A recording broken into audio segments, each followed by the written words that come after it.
చెప్పినప్పుడే కట్టుండని వ్యవసాయ మంత్రి అంటాడు. నీదేం క్యాబినెట్ మంత్రికి నీకే శృతి లేదు. నీ మంత్రిదో మాట నీదో మాట. నువ్వేమో కట్టుమంటావు, నీ మంత్రి ఏమో కట్టకమంటాడు. నువ్వు కట్టుమన్నదే నిజమైతే నేను ఒక 5 పేర్లు చెప్తా. బొమ్మగారి రజిత, గ్రామం తడకమల్ల, 3,16,000 అప్పుంటే 1,16,000 రూపాయలు కట్టేసింది, నల్గొండ జిల్లా. మరి ఎప్పుడు ఇస్తావో చెప్పు. మరుక్షణం అన్నావు కదా రేవంత్ రెడ్డి, కట్టి 15 రోజులే. అట్లనే బచ్చు రంగయ్య 2,18,000 అప్పుంటే మిత్తితో సహా 2 లక్షల పైన 38,000 ఉందంటే 38,000 కట్టిండు. ఎస్బీఐ ఏడీబీ నల్లగొండ మిర్యాలగూడ మండలం. ఈయనకి ఎప్పుడు చేస్తావో చెప్పు.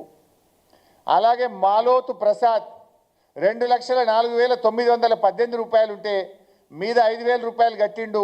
దామరచెర్ల మండలం యూనియన్ బ్యాంకు కట్టి ఇప్పటికి 10 రోజులే. మరి మరుక్షణం నువ్వు అన్నట్టు రుణమాఫీ గాలే. అదేవిధంగా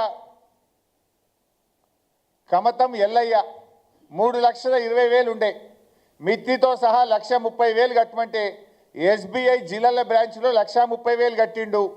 కట్టి ఇవాళకి 15 రోజులే. నువ్వు అన్నట్టు మరుక్షణం రుణమాఫీ గాలే. సుష్మిత బక్రిచెప్పాల గ్రామం 3,01,846 ఉంది. మీద ఉన్నది వడ్డీతో సహా 1,30,000 కట్టిండు. ఎస్బీఐ ఏడీబీ సిద్దిపేట 2 సెప్టెంబర్ 2024 నాడు కట్టిండు. ఇవాళకి 13 రోజులు అయింది. నువ్వు అన్నట్టు మరుక్షణం రుణమాఫీ కాలే. ఇప్పుడు తుమ్మల నాగేశ్వరరావు చెప్పింది కరెక్టా, నువ్వు చెప్పింది కరెక్టా? కట్టంగానే మరుక్షణం చేస్తాన్నావు కదా. నేను ఉదాహరణకు ఒక 5 పేర్లు చెప్పిన. నల్గొండ ఏవో 3, మా సిద్దిపేట ఏవో 3 చెప్పిన. ఇంకా పంపమంటే మొత్తం పంపుతా. మరి చెయ్యి. మరుక్షణమే రుణమాఫీ చేస్తాన్నావు కదా, చెయ్యి. మాట మీద ఉండే మనిషివా లేకపోతే సన్నాసివా చెప్పు. ఇప్పుడు నువ్వు ఇప్పుడు చెప్పు, ఎవరు సన్నాసో ఎవరు రాజీనామా చేయాలనో నేను అడుగుతా ఉన్నా. ఏమంటాడు ఈ సన్నాసి ఆడ దాక్కున్నాడు అంటుండు. నేనట ఆడ దాక్కున్నానట. ఇవాళ స్పీచ్లో మాట్లాడుతుండు గాంధీ భవన్లో. రాజీనామా చేస్తా అన్న సన్నాసి ఆడ దాక్కున్నాడు అన్నాడు. ఆడ దాక్కున్నా? నీ గుండెల్లో దాక్కున్నా, నీ గుండెల్లో నిద్రపోతున్నా. నిన్ను నిద్ర పట్టనీయకుండా అనుక్షణం రుణమాఫీ గురించి గుర్తు చేస్తూ నీ మెడలు వంచి ఇలా సగం రుణమాఫీ చేయించిన రేవంత్ రెడ్డి, మిగతా సగం రుణమాఫీ చేసేదాకా కూడా నీ వెంట పడుతూనే ఉంటా. యాడుంటా? నీ గుండెలో నిద్రపోతా. అడుగడుగులో నిన్ను గుర్తు చేస్తుంటా, అడుగడుగులో నిన్ను నిలదీస్తుంటా.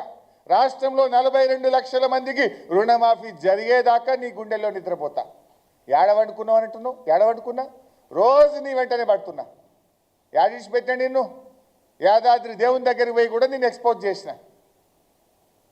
ఇంకా మాట్లాడండి. 4th సిటీ గురించి మాట్లాడుతుండ్రు. 4th సిటీ అసలు 4th సిటీ ఎక్కడదే? దాని గురించి చెప్పు జర. జాగ ఎక్కడదో? ఫార్మా సిటీ కోసం ఈ దేశములోనే ఫార్మా హబ్గా ఇవాళ తెలంగాణ రాష్ట్రం ఉంది. ప్రపంచమే మన దిక్కు చూస్తుంది. ఇంకా మనకు దగ్గర ఉద్యోగాలు రావాలి, పెట్టుబడులు రావాలి, ఈ రాష్ట్రం ప్రపంచంలో నంబర్ 1 కావాలని ఆనాడు కేసీఆర్ గారు, కేటీఆర్ గారు 1,500 కోట్లు ఖర్చు పెట్టి 12,000 ఎకరాల భూమిని ఫార్మా సిటీ కోసం సేకరించారు.